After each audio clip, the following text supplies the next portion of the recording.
Information के साथ मत बनो उल्लू में। फ्रेंड्स, आप ही के जैसे मैं भी पेरेंट हूँ, मैं एक माँ हूँ और मेरा एक बेटा है। जब भी हम हमारे बच्चों को देखते हैं हमें ये पूरा पता होता है कि ये करोड़ों में एक है।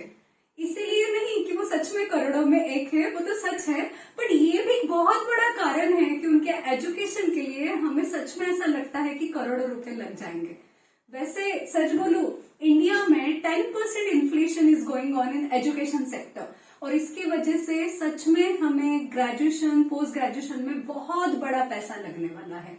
आपके बच्चों की एज पे निर्भर करता है, क्योंकि उनका ग्रेजुएशन उनके एज के 18 में, उनका पोस्ट ग्रेजुएशन उनके एज के 20 के बाद आने वाला है। तो राइट तरीके से उसको कैलकुलेट करना बहुत जरूरी है कि एक्चुअल कितना पैसा लगने वाला है। बीइंग अ पेरेंट, आप ये एग्री करोगे कि एजुकेशन जिंदगी का नींव है। कहा जाता है कि अच्छा शिक्षा बच्चों की जिंदगी को एक आधार देता है।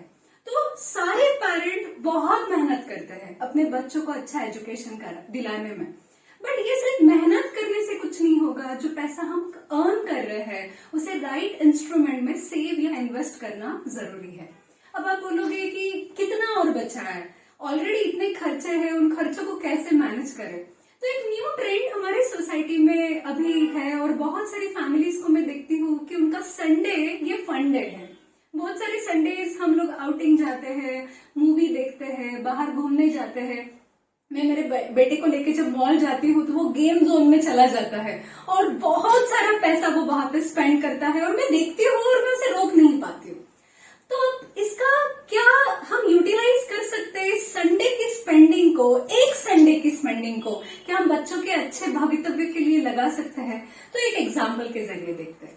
एक फैमिली है, दो मतलब 4 लोगों की, और उन्होंने एक संडे प्लान किया कि चलो मूवी देखने चलेंगे। तो पहला पेट्रोल भरना पड़ेगा कार में, जिसका कॉस्ट आप पकड़ लीजिए 500 रुपीज। फिर वो मॉल में पहुंचे, एक अच्छे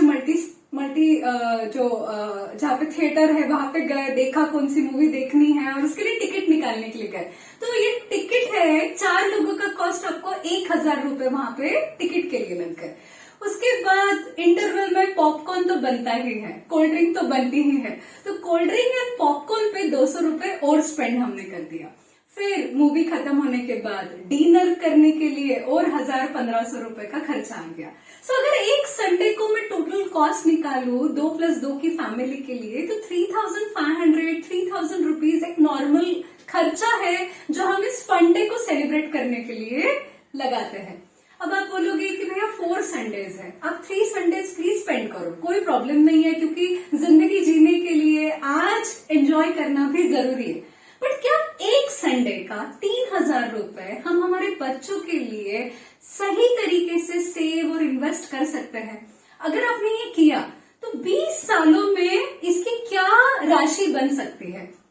तो 8% अगर कंपाउंडिंग का ग्रोथ आए और किसी ने 3000 20 साल के लिए अगर सेव किया है, तो आपको पता है आपको कितना किटी मिलेगा ये 3000 बचाने पे? सिर्फ 8% ग्रोथ अगर आई है तो 17 लाख रुपए का आपको वहां पे किटी मिलेगा।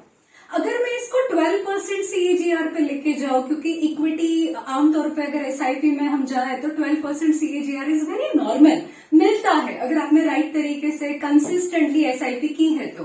सो 12% CAGR पे आपको जो किटी मिलेगा वो कितना मिलेगा 20 इयर्स में? So you can guess, okay, you can guess and you can calculate. But अगर आप इसको देखोगे तो 27 लाख रुपए की किटी आपकी 12% से मिलेगी जस्ट इन 20 इयर्स। और अगर इसी को मैं 15% CAGR पे लेके जाऊं, एक अच्छा फंड मैनेजर, एक अच्छा फाइनेंशियल एडवाइजर अगर आपने हायर किया, उसने राइट तरीके से आपका पोर्टफोलियो डिजाइन किया और 14-15% से अगर ये ग्रोथ आई है, तो 15% से ये वैल्यू लगभग 40 लाख रुपीस की किटी आपको देगी और आपके बच्चे के एजुकेशन में आप अच्छा कंट्रीब्यूट कर पाओगे। फ्रेंड, सिर्फ सपने देखने से कुछ नहीं होगा कि मैं मेरे बच्चों को अच्छा एजुकेशन देना चाहता हूँ, उसके लिए राइट तरीके से प्लान करना जरूरी है। बहुत लोग प्लान तो करते हैं बट उसे एग्जीक्यूट नहीं करते। बहुत लोग बस इमेजिनरी प्लान करते रहते हैं कि हम लोग कुछ न कुछ कर रहे हैं, हमने एक इंश्योरेंस पॉलिसी ले ली है, हम भी SIP करते हैं, हमने भी एक कोई गवर्नमेंट का स्कीम ले लिया है, तो हमारे बच्चों का भवितव्य हमने प्लान कर लिया। बड़ी इमेजिनरी प्लानिंग करना ही उल्लू बनने की पहली निशानी है। तो तो प्लीज इसको इमेजिनरी मत करो, पेपर पे लेके आओ। एक्चुअल देखो कि आप आपके बच्चों को क्या देना चाहते हो। अगर आप इंडिया लेवल पे एजुकेशन देना चाहते हो तो उसका कॉस्ट अलग है। अगर आप आउट ऑफ इंडिया भेजना चाहते हो तो उसका कॉस्ट अलग है। आपकी एज, बच्चों की जो एज है उस पर भी निर्भर करेगा कि इसको किस तरीके से प्लान करना है। आपकी इनकम, आपके खर्चे, आपके ईएमआई, आपका लाइफस्टाइल, इन सारे कंपोनेंट को देख के कॉम्प्रिहेंसिवली पेपर पे इसको प्लान करना जरूरी होता है। तभी आपको क्लैरिटी पता चलेगी कि आपको कितनी अमाउंट सेव करनी है, कितनी अमाउंट इन्वेस्ट करनी है आपके वो करोड़ों के बच्चों के लिए, उनके अच्छे एजुकेशन के लिए। सो विद दिस थॉट मैं इतना ही कहूंगी, इस इन्फॉर्मेशन को अपने तक मत रखिए, क्योंकि हर वो पेरेंट जो आज अपने बच्चों को देखता है उसे चिंता होती है कि उसके भविष्य के लिए मुझे क्या करना चाहिए। आप इस इन्फॉर्मेशन को अगर उन तक पहुंचाओगे तो हम हमारी आज की पीढ़ी को अच्छा भवितव्य देने के लिए अपना अच्छा कंट्रीब्यूट कर पाएंगे। विद दिस थॉट मत बनो उल्लू के साथ ऐसे ही जुड़े रहिए।